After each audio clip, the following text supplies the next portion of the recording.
প্রিয় সুধী, সবাইকে আমন্ত্রণ জানাচ্ছি আজকের chest and heart association of বাংলাদেশের গোল টেবিল আলোচনায়। আপনারা জানেন যে 25শে সেপ্টেম্বর বিশ্বব্যাপী ওয়ার্ল্ড লাং ডে পালিত হয়। আমাদের বাংলাদেশের চেস্ট অ্যান্ড হার্ট অ্যাসোসিয়েশন 1974 সাল থেকে তার যাত্রা শুরু করে হাঁটি হাঁটি পা পা করে আজকে 51 বছরে পা দিয়েছে।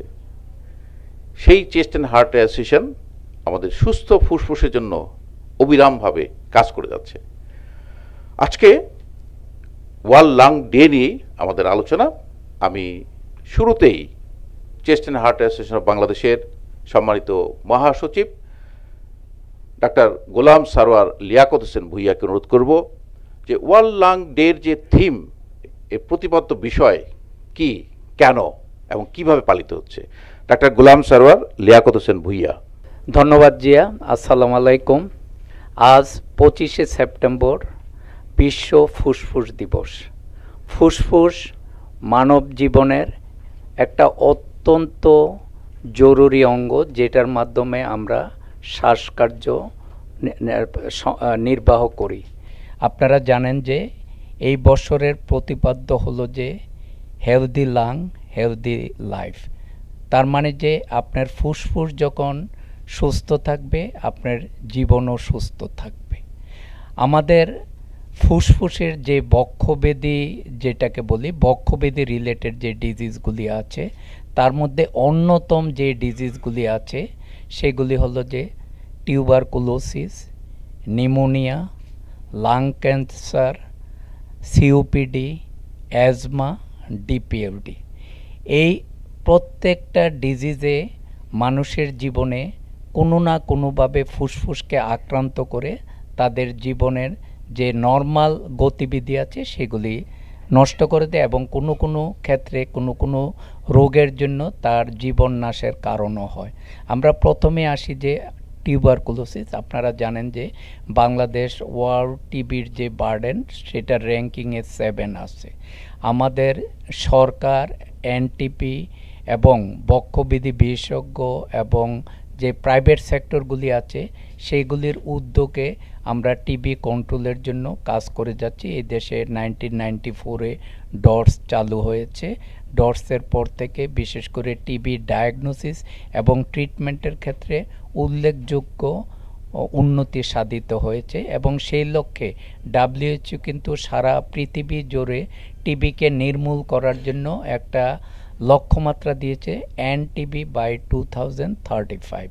সেটার উদ্যোগে আমরা সেটাকে লক্ষ্য রেখে আমরা সবাই কাজ করছি যে টিবি ডিজিজ ডায়াগনোসিস করার সাথে সাথে যাতে ট্রিটমেন্ট দিয়ে তার ইনফেকশাস আরেকজনকে ছড়ানোর ক্ষেত্রে আমরা অবদান রাখতে পারি।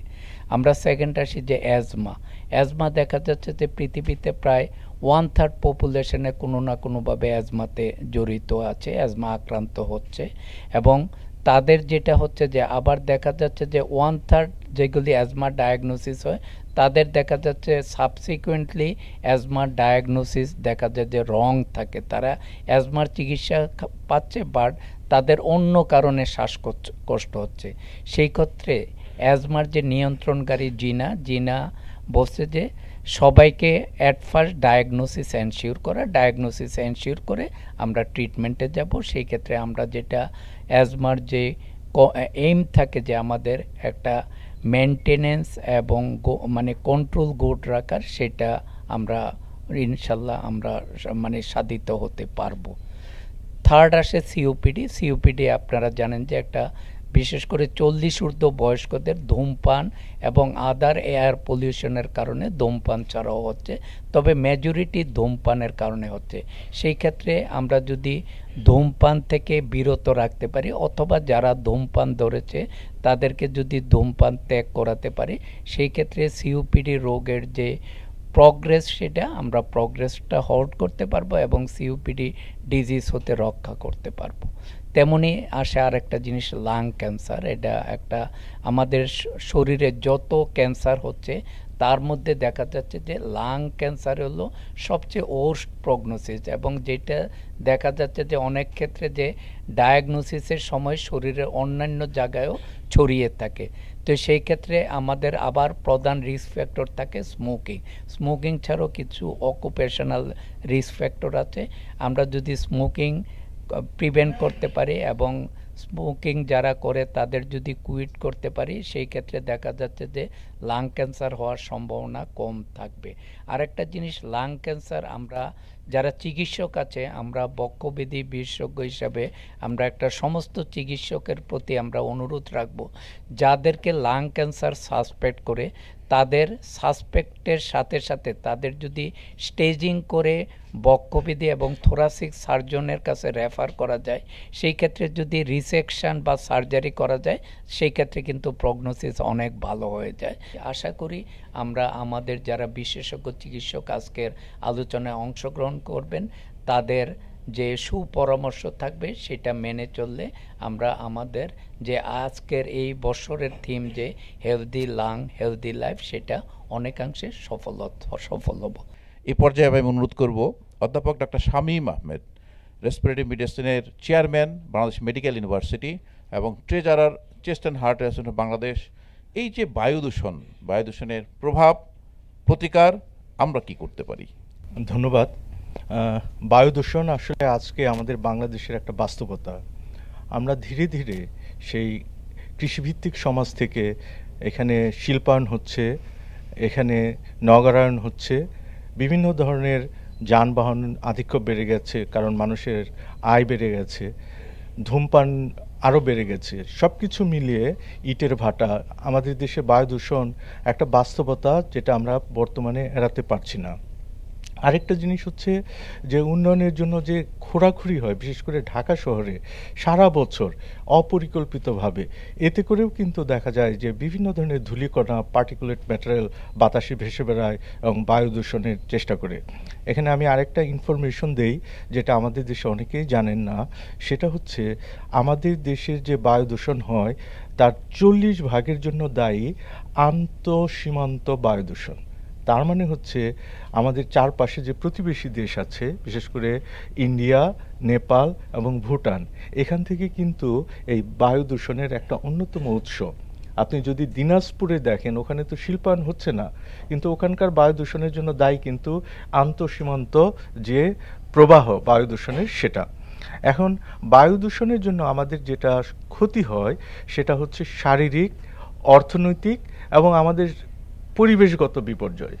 বর্তমানে বাংলাদেশে লাং ক্যান্সারের একটা অন্যতম কারণ কিন্তু বায়ু দূষণ, যেটা এই ভয়াবহতা অনেকে আমরা জানি না।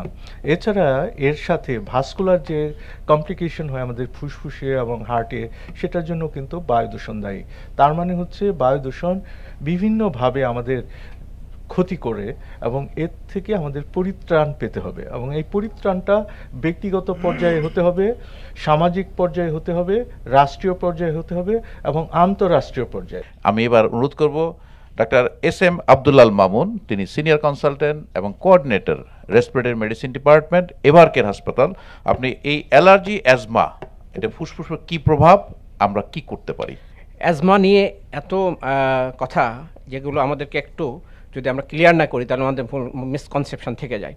আমাদের একটা কথা মনে রাখতে হবে, শ্বাসকষ্ট আর অ্যাজমা এক কথা নয়। This is the first question.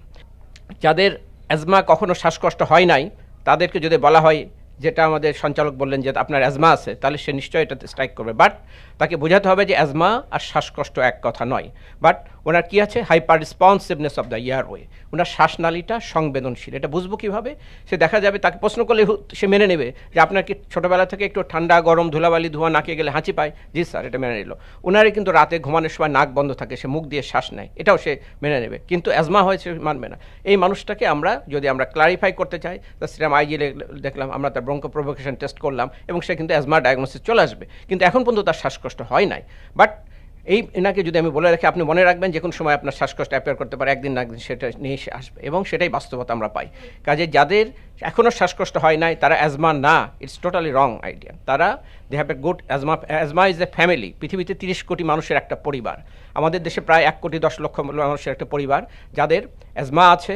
তারা যদি তার 2 সন্তান থাকে, তার মধ্যে একজনের একই ধরনের সমস্যা আছে, তার মা বা বাবা যে কোনো একজনের সমস্যা আছে, তার ভাই বোনদের ছেলে মেয়ে তাদের মধ্যে সমস্যা আছে। এইগুলো যখন আমরা ক্লারিফাই করি এবং তাকে বোঝানো হয় যে আপনার এটা ইউ আর পটেনশিয়াল অ্যাজমাটিক, এবং যখন আপনার শ্বাসকষ্ট হবে তার আরেকটা টার্ম আছে, নাম হলো অ্যাজমা অ্যাটাক। অ্যাজমা অ্যাটাক হলো তখন আপনার শ্বাসকষ্ট, অ্যাটাক ওভারকাম, আপনার শ্বাসকষ্ট নেই, মনে করলো যে অ্যাজমা ভালো হয়ে গেছে আমার, তা না। It's a lifetime partner, you will continue with your lifetime, but এটাকে আপনি কন্ট্রোলে রাখবেন, আপনার কোনো কষ্ট থাকবে না, আপনি একটা নর্মাল স্বাভাবিক জীবনযাপন করবেন। তার জন্য যে দুটো জিনিসের সবচেয়ে বেশি প্রয়োজন তা হলো আপনাকে যদি আপনার চিকিৎসক ইনহেলার জাতীয় ওষুধগুলো ব্যবহার করতে বলে থাকে, সেটাকে সঠিকভাবে আপনি মনে রাখবেন, একটা মানুষের ইনহেলার নেওয়া হয় না। আপনি ট্যাবলেট খাবেন, পানি দিয়ে খান, চলে গেল, ক্যাপসুল খান, সিরাপ খান, ভুল হওয়ার কোনো সুযোগ নাই। যখনই কেউ ইনহেলার নিতে যায় মাস্ট এটা ভুল হয় যে ওষুধগুলো মুখে ডিপোজিট হয়। এটার ব্যাপারে 25 বছর ধরে একজন ইনহেলার নিচ্ছে, তার কোনো সচেতনতা নাই, যেদিন শিখলো সেদিন থান্ডার হয়ে গেল। হোয়াট হ্যাপেন্স লাস্ট 25 ইয়ার, এবং এটাই একটা কারেক্ট। সেকেন্ড হচ্ছে ট্রিগার কন্ট্রোল। ট্রিগারটাকেই আপনার জানতে হবে যে কোন জিনিসগুলো আপনার শ্বাসনালীকে উত্তক্ত করে, আপনার শ্বাসনালীকে রাগিয়ে দিলে আপনার কষ্ট হয়।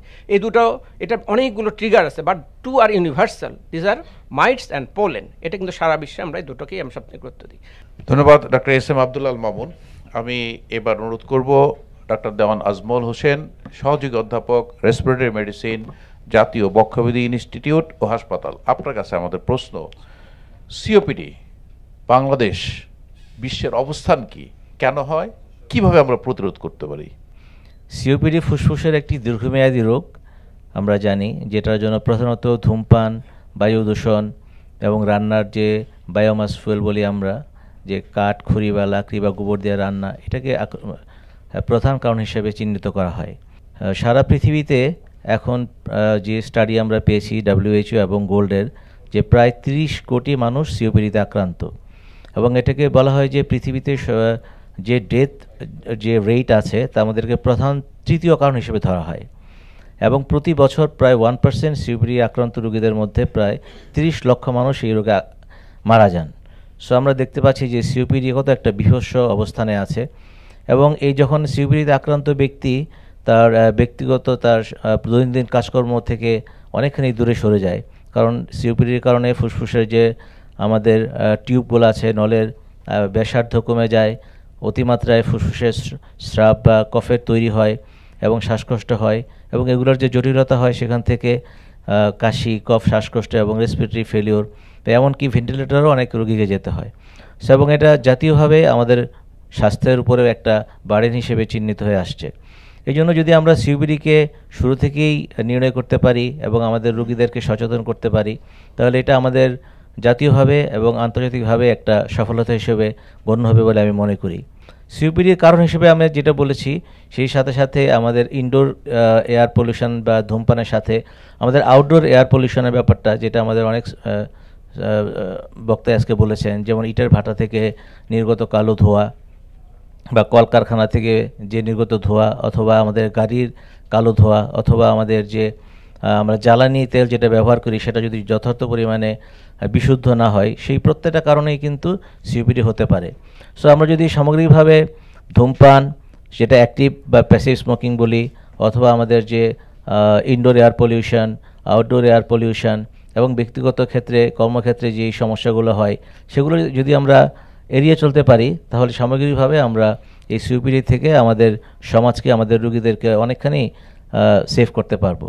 সো আমি সামগ্রিকভাবে মনে করি আমাদের বাংলাদেশে এই মুহূর্তে সিওপিডি রোগকে নিয়ন্ত্রণের জন্য জাতীয়ভাবে একটা নীতি তৈরি হওয়ার প্রয়োজন। আমাদের পরিবেশ, আমাদের শিল্পকর্ম কারখানাগুলো, আমাদের ব্যক্তিগত জীবন, সেই ক্ষেত্রে সব জায়গায় যদি আমরা এটাকে এই আমাদের দর্শকদের মাঝে বা আমাদের সামগ্রিক জনগণের মধ্যে এই আইডিয়াগুলো ছড়িয়ে দিতে পারি, তাহলে হয়তো বা সিওপিডি রোগ থেকে আমরা আমাদের দর্শকদের, আমাদের মানুষদের, আমাদের দেশের মানুষকে অনেকখানি প্রোটেকশন নিয়ে আসতে পারবো। ধন্যবাদ। এ পর্যায়ে আমি নিউমোনিয়া কি, কেন হয়, এর চিকিৎসা পদ্ধতি কী, বা কীভাবে আমরা নিউমোনিয়া প্রতিরোধ করতে পারি, এই বিষয়টি আমাদেরকে জানাবেন প্রফেসর ডক্টর মোহাম্মদ শাহিদুর রহমান খান। তিনি প্রাক্তন পরিচালক, জাতীয় বক্ষব্যাধি ইনস্টিটিউট ও হাসপাতাল, সহ সভাপতি, chest and heart association of Bangladesh. Professor doctor Shahidur Rahman Khan. নিউমোনিয়াটা what is pneumonia? Actually pneumonia হচ্ছে লাংসের প্রদাহ, that is infection due to some organisms, এবং এই ইনফেকশনটা সাধারণত ব্যাকটেরিয়া দিয়ে হয়, ভাইরাস দিয়ে হতে পারে, এবং কখনো কখনো ফাঙ্গাস দিয়ে হতে পারে। এখন বিষয় হচ্ছে এটা কেন হয় বা কাদের হচ্ছে, এটা অ্যাকচুয়ালি ডিপেন্ডস করছে কিন্তু বিভিন্ন ইম্পর্টেন্ট কিছু ইস্যুর উপরে। যেমন ইমিউনিটি ইজ দ্য মানে ইম্পর্টেন্ট কনসার্ন।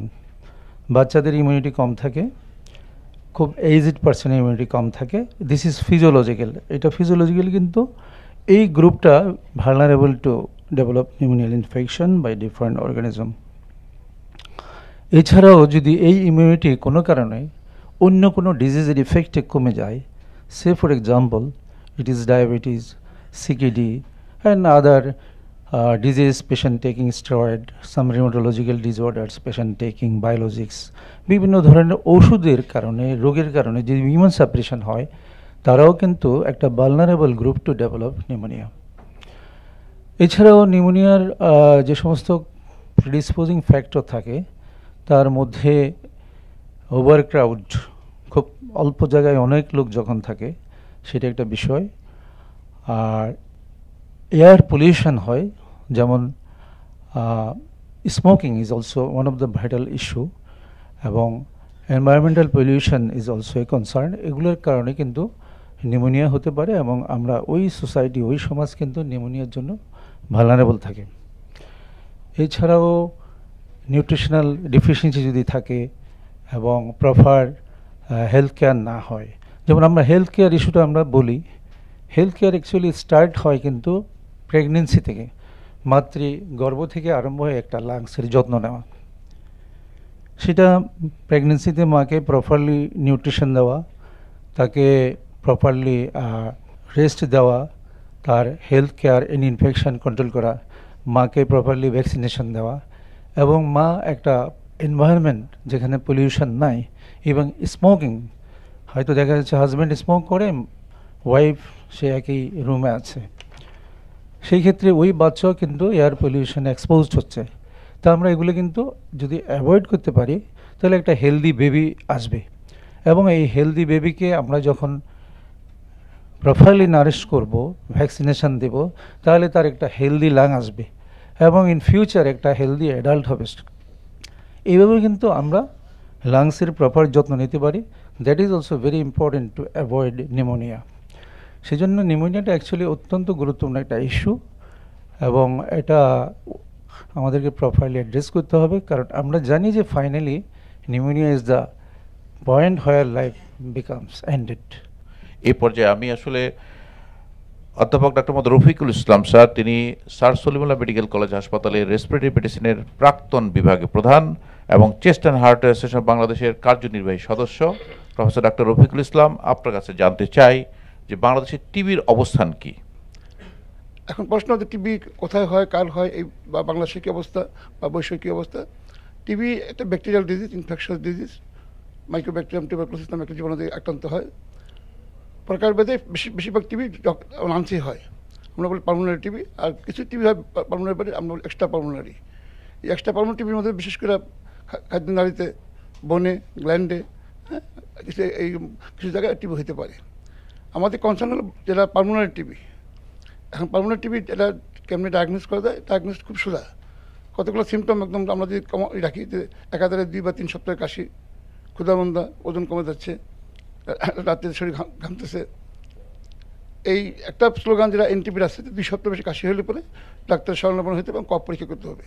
চিকিৎসা কিন্তু এখন প্রায় দাঁড়গোড়ায়, প্রত্যেকটা স্বাস্থ্যকেন্দ্রে, প্রতিটা উপজেলা হেলথ ক্লাসে এটা রোগ নির্ণয়, বিশেষ করে যারা জিন এক্সপার্ট মেশিন, অত্যাধুনিক মেশিন রোগ নির্ণয়ের জন্য অ্যাভেলেবল, এখন প্রায় প্রতিটি স্বাস্থ্যকেন্দ্রে এটাকে সরবরাহ করা আছে, এবং রোগীরা কিন্তু এটা এই পরীক্ষা এই সুযোগটা নেই। এবং চিকিৎসা যেটা হয়, চিকিৎসাতে কিন্তু আমাদের বাংলাদেশের চিকিৎসা হার কিন্তু ভালো। এনটিপির তথ্য অনুযায়ী বা ডাব্লিউএইচ তথ্য অনুযায়ী আমার চিকিৎসার কার্যকারিতা অনেক খুব ভালো।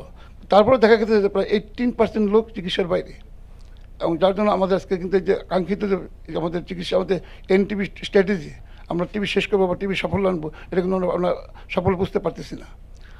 এই জন্য যেটা সবচেয়ে গুরুত্বপূর্ণ আমি মনে করি, এই সবার জনসাধারণের মধ্যে এটাকে সচেতনতা করা, যে টিবি কী কারণ হয়, কাদের হয়, কীভাবে ছড়ায়। বেশ এই রোগটা ছড়ায় একদম কমন একটি হাসি কাশির মাধ্যমে ছড়ায়। এই জন্য পাবলিক প্লেসে যারা থাকে, যদি একটা কপেন কেস থাকে, সে কিন্তু একাই কিন্তু অনেকগুলো রোগীরা আক্রান্ত করতেছে আর কি। যার জন্য যে টিভিতে আক্রান্ত হয় তাকে কিছু জ্ঞান করে, তুমি যেখানে যাও মাস্ক পরবা, বাড়িতে থাকো, তোমার কাজ কর্মস্থলে থাকো, যেখানে থাকো সেটা করতে হবে। ট্রিটমেন্টের মধ্যে 6 মান্থ ট্রিটমেন্ট যেটা আছে, ক্লাসিক্যাল ট্রিটমেন্ট স্ট্যান্ডার্ডটি, এটাতে কিন্তু আমাদের 95 বা আরও বেশি রোগী ভালো হয়ে যাচ্ছে। ইদানিংকালে আরেকটা টিভি আসে যেটা আমরা সবাই বলি যে টিভি, অনেক রোগীরাও বলে যে 6 মাসের কম কোনো ট্রিটমেন্ট দেওয়া যায় কিনা, 4 মান্থ বা এরকম কোনো ট্রিটমেন্ট আছে কিনা। ইদানিংকালে কিন্তু একটা ট্রিটমেন্ট আসে 4 মান্থের, 4 মাসের, 2 month intensive, 2 month continuation phase. 4টা ড্রাগ হবে, প্রথমে রিফাপেন্টিন, পাইরাজিনামাইড, আইসোনায়াজাইড, মক্সিফ্লক্সাসিন। এটা প্রথম 2 মাস ইনিশিয়াল ফেজ। নেক্সট 2 মান্থে শুধু এই বাদ পড়বে, পাইরাজিনামাইড বাদ পড়বে, বাকি 3টা থাকবে। এবং এটা WHO যে দিছে তাদের সমীক্ষা, এটার ফলাফল খুব ভালো। বাংলাদেশে এখন চালু হয় না, এটা পরীক্ষাধীন বা ইয়েতে আছে আর কি। এই পর্যায়ে আমি অনুরোধ করব প্রফেসর ডক্টর মাহমুদ রহিম, তিনি অধ্যাপক রেসপিরেটরি মেডিসিন, জাতীয় বক্ষবিধি ইনস্টিটিউট ও হাসপাতাল। এই অকুপেশনাল লাং ডিজিজ নিয়ে আপনার কাছে আমরা জানতে চাই। আমাদের যে অকুপেশনাল লাং ডিজিজ, প্রত্যেকটা সেক্টর আমাদের কাজ করে খেতে হবে, কিন্তু কাজের পরিবেশটা যেন সুন্দর থাকে এটা আমাদের সবসময় খেয়াল রাখতে হবে। যেমন অকুপেশনাল লাং ডিজিজের মধ্যে যারা আমাদের ইট ভাটায় কাজ করে, ইট ভাঙে, পাথর ভাঙার কাজ যারা করেন, এই ভাইরা যে সব সময় হচ্ছে একটা রিস্কের মধ্যে থাকতেছেন, ধুলাবালি, এয়ার পলিউশন সব সময় থাকতেছে। এই জন্যে ওনাদের আলাদা একটা প্রোটেকশন নিতে হবে এবং সুন্দর নিজেদের মাস্ক ব্যবহার করতে হবে, প্রোটেকশন রাখতে হবে, বায়ু চলাচলের জন্য সুন্দর ব্যবস্থা রাখতে হবে। যারা আবার এখানে আমরা যেরকম নারায়ণগঞ্জ কিংবা মেঘনা সেতু দিয়ে যখন চিটাগাং যাই, দেখি যে সেখানে সিমেন্ট ফ্যাক্টরি আছে, বালু ফ্যাক্টরি আছে, সব সময় কুয়াশা ধোয়ার মতো কিন্তু লেগে থাকে। যে আমরা সবাই কিন্তু এটা ফিল করতেছি, দেখছি, কিন্তু এটার থেকে কিন্তু আমাদের পরিত্রাণ পেতে হবে। আবার অনেক ভাইরা আছেন যে যারা পোলট্রি ফ্যাক্টরিতে কাজ করেন, এটা একটা পোলট্রি শিল্প, পোলট্রিতে যারা কাজ করেন, মুরগি, হাঁস, এইসব থেকেও কিন্তু আমাদের শ্বাসের সমস্যা হচ্ছে, আলাদা ডিজিজ হচ্ছে, এবং যখন কাজ করতে যাচ্ছেন তখন হাঁচি কাশি, বুকের সমস্যা বেড়ে যাচ্ছে। এই ধরনের ডিজিজ ইন্টারস্টিশিয়াল লাং ডিজিজ বলে, নিউমোনাইটিস বলে, এইটাও এক ধরনের ডিজিজ। যে অ্যাজমা ছাড়াও এটা আলাদা ধরনের একটা ডিজিজ। এসব কারণে আসলে আমাদের এই মুহূর্তে পরিবেশ মন্ত্রণালয়ের যে মাননীয় উপদেষ্টা আছেন, আমি একটা জিনিস খেয়াল করলাম যে উনি বললেন যে ঢাকার আশেপাশের যে এয়ার পলিউশন হচ্ছে, ইট ভাটার জন্যে ঢাকার পলিউশনটা কিন্তু হচ্ছে, সারাউন্ডিংস থেকে আসতেছে, এবং উনি এবার বলছেন নেক্সট ইয়ার থেকে ঢাকার আশেপাশে সাভার, আশুলিয়া, এসব জায়গায় ইট ভাটাগুলিতে উনি রেস্ট্রিকশন দিয়ে দিচ্ছেন। কারণ দেখা যাচ্ছে যে যখন শীতের সময় ওই দিক থেকে যে এয়ার ফ্লোটা হচ্ছে, ওই জন্য ঢাকার এয়ার পলিউশনটা বেড়ে যাচ্ছে। তো ধন্যবাদ এই সুন্দর আয়োজনের জন্যে, আমরা সবাই যেন সচেতন থাকি, এই জন্যে ধন্যবাদ। অনেক ধন্যবাদ ডাক্তার মাহমুদ রহিম। এ পর্যায়ে আমি অনুরোধ করব ডাক্তার মোহাম্মদ মামুনুর রশিদ, তিনি সহযোগী অধ্যাপক রেসপিরেটরি মেডিসিন, জাতীয় বক্ষবিধি ইনস্টিটিউট হাসপাতাল এবং আমাদের chest and heart association of বাংলাদেশের যুগ্ম সচিবের দায়িত্ব পালন করছেন। আপনার কাছে আমরা জানতে চাই যে হাইপার সেন্সিটিভ নিউমোনাইটিস আসলে এই রোগটা কেন হয়, করণীয় কি, এবং এর প্রতিরোধের কোনো ব্যবস্থা আছে কিনা। ইন্টারস্টিশিয়াল ডিজিজগুলো খুব গুরুত্বপূর্ণ কাজ করে। অল্পতে এফেক্ট হয়ে গেলে আমাদের শরীরে লাং ফেল করে যায়, আমাদের মূল কাজটাই হয় না, রক্তের মধ্যে অক্সিজেনের ঘাটতি দেখা দেয়। এর মূল কারণগুলোর মধ্যে আমরা জানি ড্রাগস একটা অন্যতম একটা কারণ। অনেক বাতের রোগের কারণে, অনেক ইনফেকশনের কারণে আমরা কিছু ওষুধ ইউজ করি, ড্রাগস একটা অন্যতম কারণ। কিছু পরিবেশগত কিছু কারণ আছে, যেমন ফার্মারদের একটা, যারা ধান ভানে তাদের মধ্যে যে একদম শুং তৈরি হয়, সেটাতে যখন আমরা ইনহেল করি সেটা লাংসের ইন্টারস্টিশিয়ামকে এফেক্ট করে। এরকম আরও অনেক কটা পরিবেশগত ফ্যাক্টর আছে। কিছু শরীরের মধ্যে কিছু বাতজনিত রোগ আছে, এইগুলো গিয়ে ইন্টারস্টিশিয়ামে এফেক্ট করে অটো ইমিউনিটির কারণে। আর কিছু রোগ আছে কারণ একদমই এখন পর্যন্ত আইডেন্টিফাইড হয় নাই। এই রোগটা প্রাদুর্ভাবটা সমাজে বা আমাদের মধ্যে অত হাই প্রাদুর্ভাব না, কিন্তু এই রোগটা খুবই গুরুত্বপূর্ণ, কারণ এই রোগটা খুব দ্রুত, খুবই মারাত্মক, এবং অল্প সময়ের মধ্যে অনেক রোগী আসলে খুব খারাপ হয়ে যায় এবং আনট্রিটেবল কন্ডিশনে চলে যায়। তো এই জন্য এই রোগগুলো দ্রুত শনাক্তকরণ, আর কারণ আইডেন্টিফিকেশন করণ এবং যথাযথ চিকিৎসার মধ্যে নিয়ে আসা উচিত। যে রোগগুলার যে কারণগুলো আমাদের জানা আছে, যেমন ড্রাগস, পরিবেশগত প্রভাব, অটো ইমিউনিটি, এগুলো যদি আমরা ডিটেক্ট করতে পারি আর্লিয়ার এবং এগুলো যদি আমরা অ্যাভয়েড করতে পারি এবং ট্রিটমেন্টের আন্ডারে নিয়ে আসতে পারি, তাহলে এই রোগটা সম্পূর্ণভাবে ভালো করে ফেলাও সম্ভব। কিন্তু যে রোগগুলোতে অজানা থাকে তাদের ক্ষেত্রে সামষ্টিকভাবে তাদের ক্ষেত্রে দেখা যায় যে তাদেরও ট্রিটমেন্ট আছে, বাট এই রোগগুলোকে আর্লিয়ার ডিটেক্ট করে ট্রিটমেন্টের মধ্যে যদি আনতে পারি তাদেরকে আমরা উপশম দিতে পারবো। কিন্তু এর প্রকোপটা অত বেশি না, কিন্তু মানে কি প্রাদুর্ভাবটা অত বেশি না, কিন্তু এই রোগটা খুবই মারাত্মক। এ পর্যায়ে আমি ডাক্তার মোহাম্মদ শফিউল ইসলাম, যিনি সহযোগী অধ্যাপক রেসপিরেটরি মেডিসিন, জাতীয় বক্ষবিদ্যা ইনস্টিটিউট হাসপাতাল, পাশাপাশি তিনি আইসিইউর ইনচার্জে দায়িত্ব পালন করেছেন। ডাক্তার শফিউল ইসলাম, আপনার কাছে জানতে চাই যে ফুসফুসের সংক্রমণ যে জিনিসগুলো আছে, যে নিউমোনিয়া, এইচআইভি সহ অন্যান্য যে সংক্রমণগুলো, এই বিষয়গুলো আপনার কাছে জানতে চাই। আমরা তো আসলে যতদিন বেঁচে থাকবো ইনফেকশন হবেই। এই ইনফেকশন যখনই হবে সাথে সাথে আমি চিকিৎসকের পরামর্শ নেব, চিকিৎসা গ্রহণ করব। কারণ ছোট ইনফেকশন, ছোট শুরুতে এটাকে কন্ট্রোল করা খুব সহজ।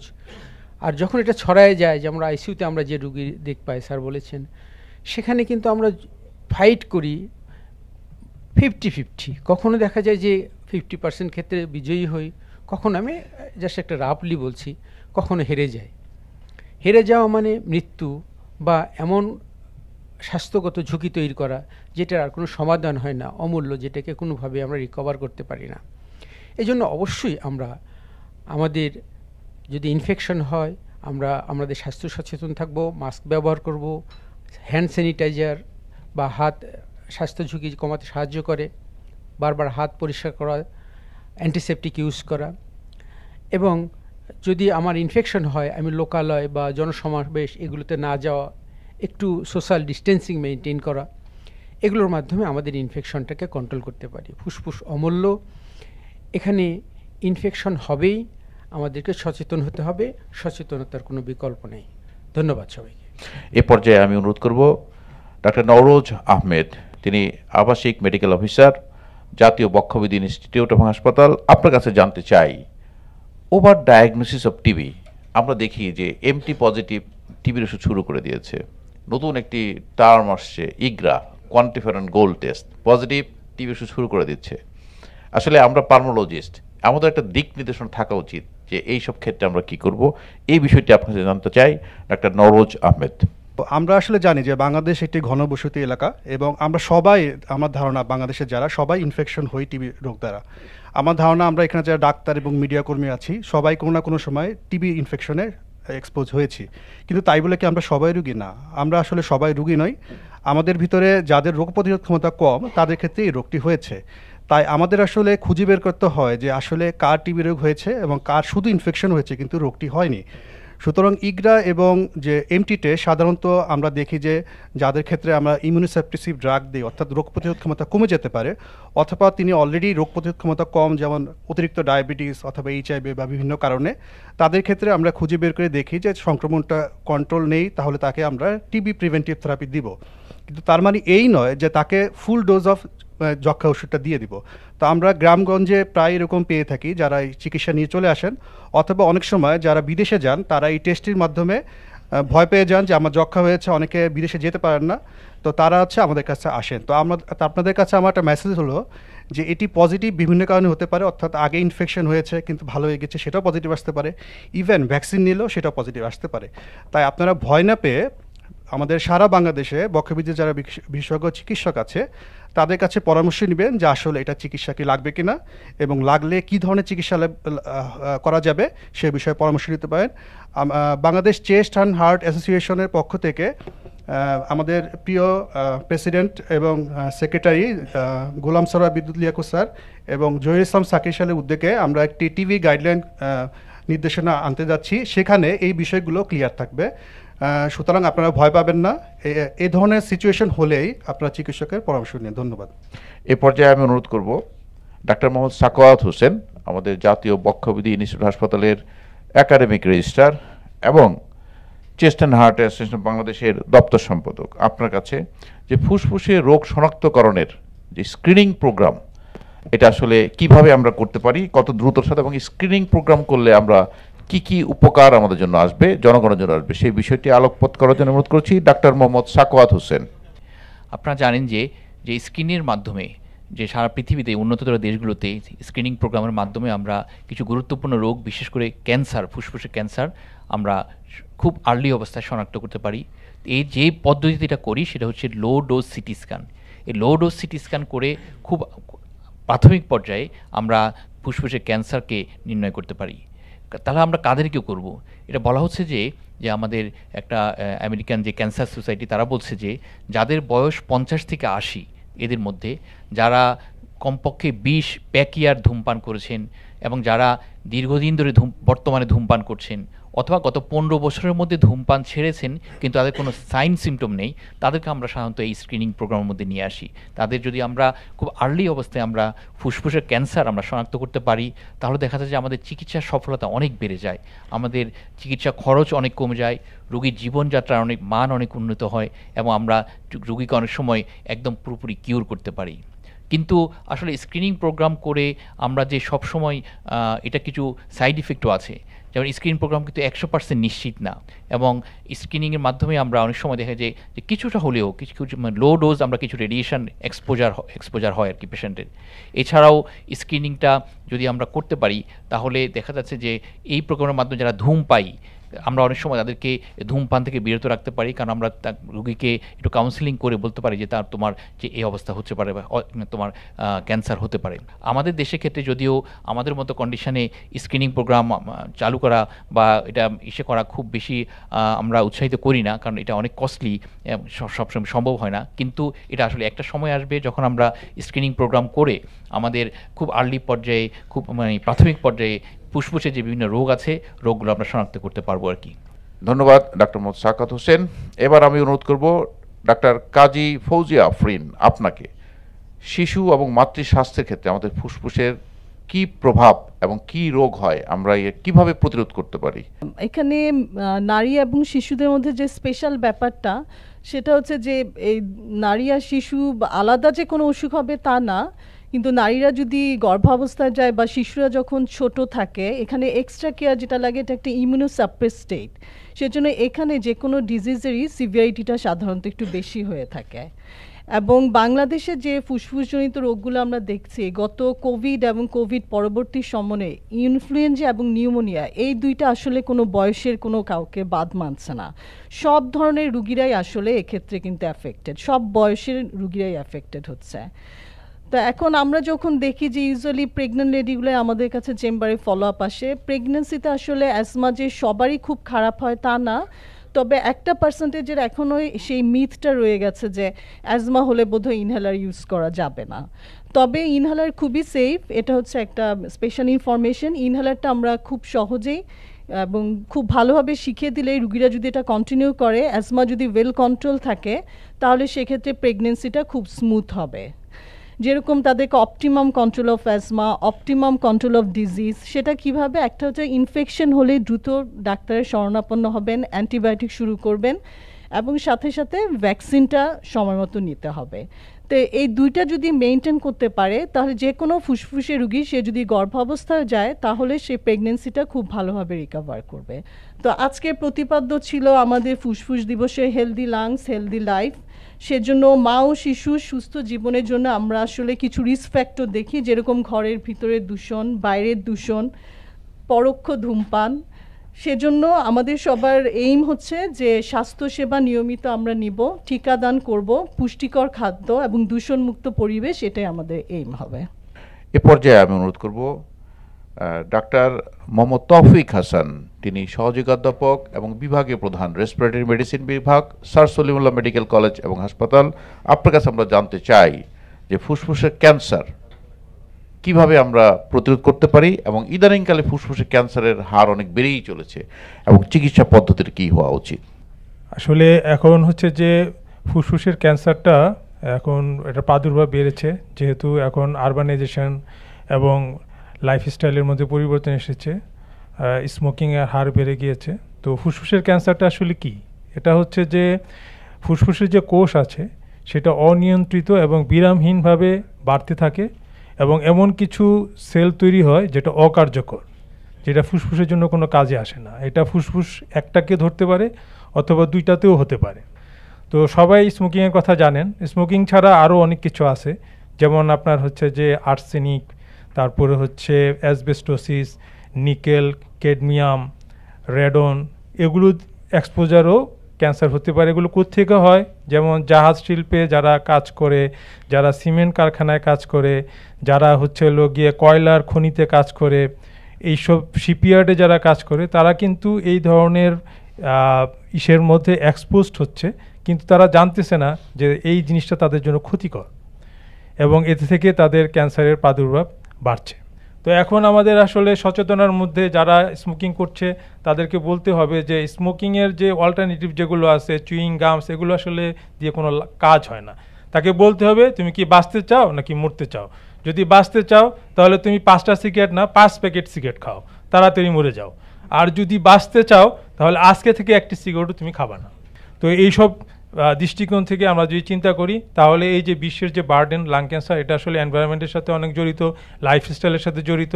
এগুলো যদি আমরা মোটামুটি নিয়ন্ত্রণের মধ্যে আনতে পারি তাহলে আমরা এই ফুসফুসের ক্যান্সারের প্রাদুর্ভাব অনেক কমে যাবে এবং হেলদি লাং হেলদি লাইফ এই যে মটোটা সেটা আমরা সামনে এগিয়ে নিতে পারবো। ধন্যবাদ সবাইকে। আসসালামু আলাইকুম। এই যে ফুসফুসে পানি জমা, আমরা কি করতে পারি, কিভাবে রোগ নির্ণয় করতে পারি, এই বিষয়ে বলবেন ডাক্তার আদনান ইউসুফ চৌধুরী।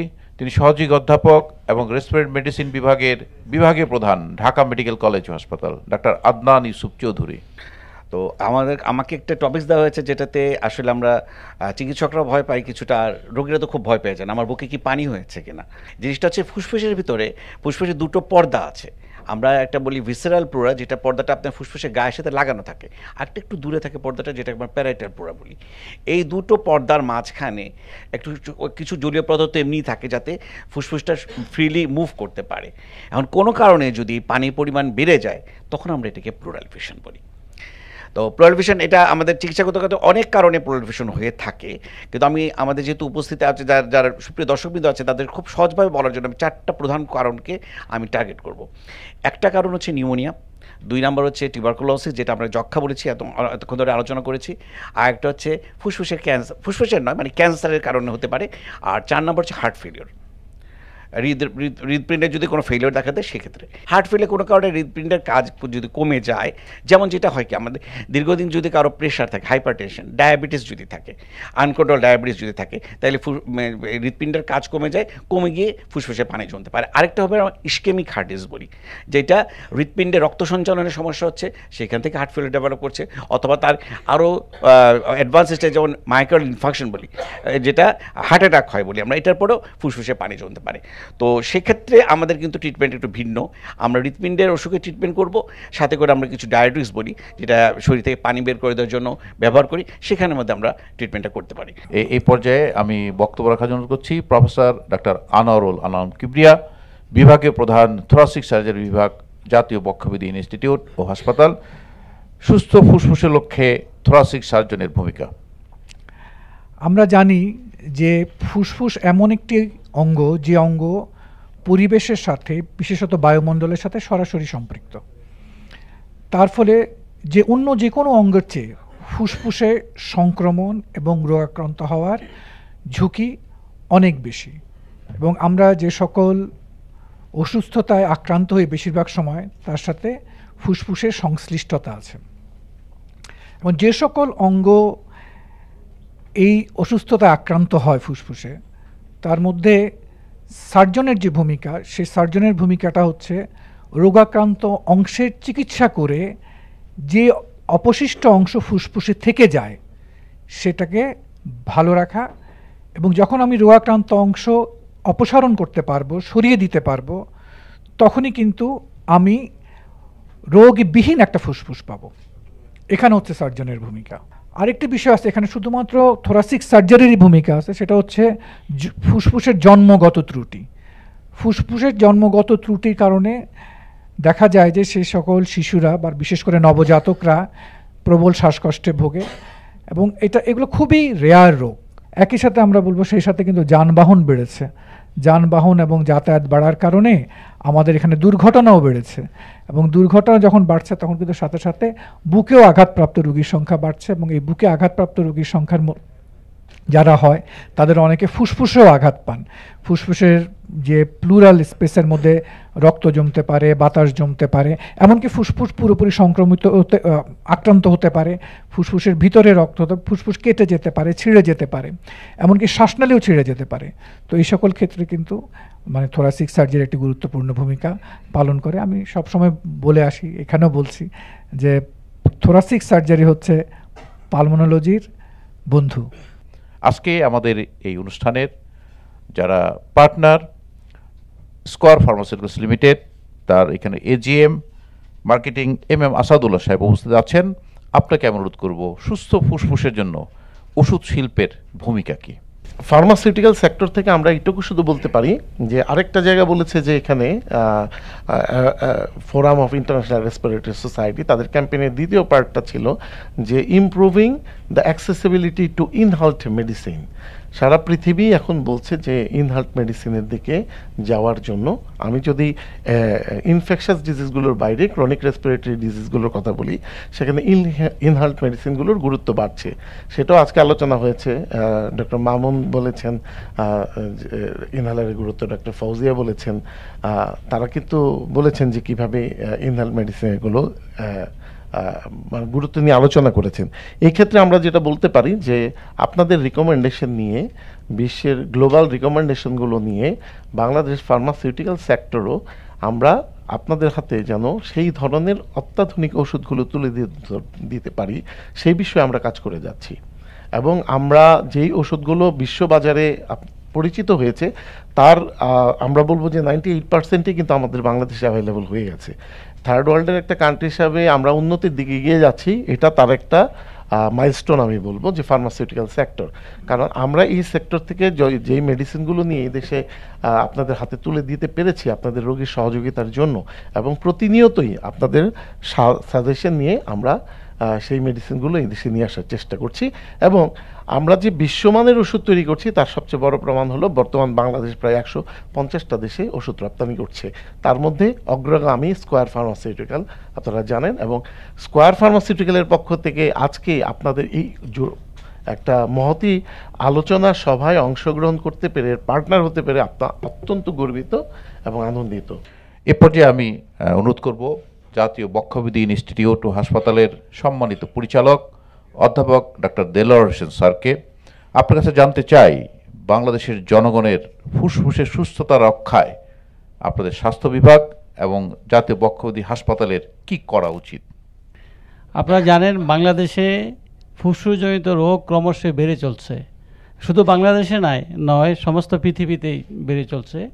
এগুলার কারণ হলো ধূমপান, বায়ু দূষণ, ইনডোর পলিউশন, আউটডোর পলিউশন, এবং জনসংখ্যার ঘনত্ব, অপর্যাপ্ত স্বাস্থ্য সচেতনতা, সময় মতো ফুসফুসের রোগ নির্ণয় না হওয়ার কারণে এসব রোগের সংখ্যা দিন দিন বেড়েই চলছে। আমাদের এই ফুসফুসজনিত রোগের ভয়াবহতা দূর করতে হলে, প্রতিরোধ করতে হলে আমাদের শুধু বিভিন্ন লেভেলে কাজ করতে হবে। নীতি নির্ধারক পর্যায়ে, তারপরে স্টেক হোল্ডার পর্যায়ে এবং বিশেষজ্ঞদের পর্যায়ে। নীতি নির্ধারক পর্যায়ে কি আমাদের একটা স্ট্র্যাটেজি গ্রহণ করতে হবে। যেমন আমরা টিবি ইরেডিকেশনের জন্য সেই গ্রাম পর্যায় পর্যন্ত বিভিন্ন প্রজেক্ট গ্রহণ করছি, সেরকম সিওপিডি, অ্যাজমা, লাং ক্যান্সার, এগুলোর জন্য এরকম পদক্ষেপ গ্রহণ করতে হবে। আমাদের আসলে সবারই একটা সিজনের, যেমন শীত সিজনের আগে ইনফ্লুয়েঞ্জা ভ্যাকসিন নিয়ে নেওয়া দরকার। তো কিছুদিন আগে আমাদের ডক্টরস, নার্স এবং কর্মচারী সবাইকে আমরা ইনফ্লুয়েঞ্জা ভ্যাকসিন দিয়েছি। তো আমার সবার কাছে রিকোয়েস্ট থাকবে, আমাদের এখনও অনেক কিছু ভ্যাকসিন আছে, যারা ডেবিলিটেড পেশেন্ট আছে, ক্রনিক সিওপিডি আছে, তাদেরকে আপনারা প্রেসক্রাইব করবেন এবং এখানে ভর্তি থাকা অবস্থায় আমরা ভ্যাকসিন দিয়ে দিতে পারবো। জাতীয় বক্ষবিধি ইনস্টিটিউট একমাত্র বাংলাদেশের মধ্যে রেফারেল ইনস্টিটিউট, যেখানে প্রত্যন্ত অঞ্চল থেকে আরম্ভ করে বিভিন্ন মেডিকেল কলেজ থেকে আরম্ভ করে সব জটিল এবং কঠিন রোগী, রেসপিরেটরি মেডিসিন এবং সার্জারি আমাদের এখানে আসে। আমরা আমাদের সাধ্যমতো চিকিৎসা দিতে চেষ্টা করি। সেটা আমি আগেও বলছি যে আমাদের অনেক এটা অপ্রতুল, আমাদের আরও এক্সটেনশনের দরকার, তাইলে হয়তো আমরা সবাইকে একটু সেবা দিতে পারবো। আমি আজকের এই গোল টেবিল বৈঠক আলোচনা পিছনে যিনি অত্যন্ত ঐকান্তিক প্রচেষ্টা রেখেছেন, চেস্ট অ্যান্ড হার্ট অ্যাসোসিয়েশনের সঠিক নেতৃত্ব দিয়ে এটাকে এগিয়ে নিয়ে যাচ্ছেন এবং বাংলাদেশের জনগণের সুস্থ ফুসফুসের জন্য কাজ করে যাচ্ছেন নিরলসভাবে। আমাদের চেস্ট অ্যান্ড হার্ট অ্যাসোসিয়েশন বাংলাদেশের সম্মানিত সভাপতি এবং বাংলাদেশ মেডিকেল অ্যান্ড রিসার্চ কাউন্সিলের vice chairman doctor Zahurul Islam Shakil, আমি আপনাকে অনুরোধ করব সুস্থ ফুসফুসের জন্য আপনাদের ভবিষ্যৎ পরিকল্পনা কি? আপনারা জানেন যে ফুসফুস মানুষের জীবন ধারণের যে কয়টি অঙ্গ প্রত্যঙ্গ আছে তার মধ্যে একটি অন্যতম, এবং এর রোগের জন্য বিশ্বের যে অন্যতম 10টি কারণ আছে তার মধ্যে ফুসফুস রিলেটেড 4টি কারণ হলো মৃত্যুর অন্যতম কারণ। তার মধ্যে 4 নম্বরে আছে সিওপিডি, 5 নম্বরে আছে নিউমোনিয়া, 6 নম্বরে আছে লাং ক্যান্সার এবং 10 নম্বরে আছে টিউবারকুলোসিস। এর মধ্যে 3টি রোগ হলো প্রতিরোধযোগ্য, আর টিউবারকুলোসিস হলো এটা সংক্রামক ব্যাধি। এবং আপনারা আপনাদের সবার বক্তব্যে একটা জিনিস উঠে এসছে যে আগামী 2030 সালের মধ্যে পৃথিবী থেকে এবং বাংলাদেশ থেকে যক্ষ্মামুক্ত বিশ্ব গড়ার জন্য কাজ করে যাচ্ছে। কিন্তু এর পাশাপাশি যে বাকি 3টি রোগ আছে তার জন্য পরিবেশ, আমাদের ধূমপান এবং বিভিন্ন ধরনের কারণ, ইন্ডাস্ট্রিয়ালাইজেশন, নগরায়ন, পরিবেশ দূষণ দায়ী। এই কারণগুলো যদি আমরা সচেতন হই, আমরা যদি এগুলো থেকে পরিত্রাণ পেতে পারি, আমরা যদি এগুলো নিবারণ করতে পারি, তাহলে আমাদের এই 3টি কারণে অনেকটা কমে যাবে। তাই আমি আশা করব আমাদের এই রোগ প্রতিরোধে আমাদের সময় দিতে হবে এবং আমরা জনসচেতনমূলক কাজের মাধ্যমে আমাদের সবাইকে সচেতন করতে হবে। পরিবেশ দূষণ থেকে বাঁচতে হবে, জলবায়ু দূষণ থেকে বাঁচতে হবে এবং বিভিন্ন নগরায়নের পাশাপাশি তাদের যেই পরিবেশ দূষণের যে কারণগুলো সেগুলো নিবারণ করতে হবে এবং সেখানে যারা কাজ করেন তাদেরকে উপযুক্ত নিরাপত্তা দিতে হবে এবং তাদেরকে প্রোটেকশন দিতে হবে। তাহলে আমরা এই রোগগুলো থেকে আমরা অনেককে মুক্তি পাবো। আরেকটা জিনিস এখানে উল্লেখযোগ্য যে ফুসফুসের রোগ বা যে কোনো রোগের জন্য যখন মানুষ আক্রান্ত হয় তার কর্মক্ষমতা কমে যায়। যখন কর্মক্ষমতা কমে যায় সেটার জন্য কিন্তু জাতীয় অর্থনীতিতেও সেটার প্রভাব পড়ে। এবং আমাদের আপনারা জানেন যে সিওপিডি, লাং ক্যান্সার এবং নিউমোনিয়ার জন্য কারণে একটা মানুষ যদি অসুস্থ হয় সে কিন্তু তার নর্মাল লাইফে ফিরতে পারে না, কাজে যেতে পারে না। সুতরাং সেটা কিন্তু জাতীয় অর্থনীতিতে একটা বিরূপ প্রতিক্রিয়া সৃষ্টি হয়। এবং লাং ক্যান্সার সহ অন্যান্য চিকিৎসাগুলো দীর্ঘমেয়াদী চিকিৎসা, সেখানে একটি পরিবার এবং তার চিকিৎসা ব্যয়ও কিন্তু বেশি। যার জন্য আমরা যদি এগুলোকে প্রতিকার করতে পারি তাহলে আমরা আমাদের জনগণকে এবং আমরা যারা আমাদের আত্মীয় স্বজন যারা আছেন তাদের সেই রোগ থেকে যদি আমরা তাদের প্রতিকার করতে পারি তাহলে আমরা অনেক কিছু থেকে আমরা তাদের রক্ষা করতে পারবো। এই জন্য আমাদের আগামী দিনে আমরা চেস্ট অ্যান্ড হার্ট অ্যাসোসিয়েশন বাংলাদেশের পরিবেশ রক্ষায় এবং চিকিৎসা, স্বাস্থ্য খাতে চিকিৎসা রক্ষা এবং বক্ষব্যাধি চিকিৎসায় আমরা সমন্বিতভাবে কাজ করতে যাচ্ছি। এছাড়াও আমরা নতুন পালমোনোলজিস্ট, বক্ষব্যাধি বিশেষজ্ঞদের অনুপ্রেরণার জন্য তাদের আমরা সম্বর্ধনা দিয়ে যাচ্ছি। তাদের কাজের পরিবেশ সৃষ্টি করার জন্য আমরা পদোন্নতি এবং পদ সৃষ্টির জন্য আমরা কাজ করছি। তাদের আধুনিক সুযোগ সুবিধা সম্বলিত কাজের পরিবেশের জন্য আমরা সরকারের সাথে উন্নত বিশ্বের সাথে তাল মিলিয়ে যাতে আমাদের দেশে স্বাস্থ্য ব্যবস্থা উন্নত সেটার জন্য কাজ করছি, গবেষণার জন্য কাজ করছি। এছাড়াও আমরা আগামী দিনে পরিবেশ উন্নয়নের জন্য সচেতনমূলক কাজের অংশ হিসাবে আমরা এই গোলটেবিল সহ অন্যান্য জনগণকে নিয়ে, বিশিষ্ট ব্যক্তিদের নিয়ে আমরা কিভাবে এই জলবায়ু এবং পরিবেশ দূষণে কাজ করা যায় সেই ব্যাপারে কাজ করব। আমরা আগামী দিনে দি চেস্ট অ্যান্ড হার্ট অ্যাসোসিয়েশন সকল বক্ষব্যাধি বিশেষজ্ঞ এবং সরকারের সাথে এবং বিভিন্ন মিডিয়াদের সাথে আলাপ করে এই ব্যাপারে যাতে প্রয়োজনীয় পদক্ষেপ নেওয়া যায় সেটা আমরা বাস্তবায়ন করব। আর আজকের যে গোলটেবিল বৈঠকের যে আমরা যে সিদ্ধান্ত নেব এবং যে রিকমেন্ডেশন নেবে সেটা কীভাবে বাস্তবায়ন করা যায় আপনাদের সহযোগিতায় সেটা আমরা বাস্তবায়ন করব। পরিশেষে আমি সবাইকে ধন্যবাদ জানাচ্ছি একটি সুন্দর আয়োজনে আপনাদের মুক্ত এবং সুন্দর মতামতের জন্য, যা আগামী দিনে আমাদের স্বাস্থ্য খাতে এবং বক্ষব্যাধির চিকিৎসা উন্নয়নে আমাদের পাতে হয়ে থাকবে।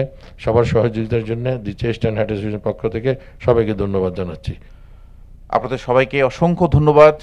এই গোলটেবিল বৈঠক আলোচনায় আপনারা অংশ নিয়েছেন এবং আপনাদের মূল্যবান পরামর্শ দিয়েছেন। নিশ্চয়ই এটা বাংলাদেশের জনগণ, বাংলাদেশ সরকারের কাছে আমরা উপস্থাপন করব এবং এই বিষয়ে সুস্থ ফুসফুসের জন্য যা করণীয় আমরা করব।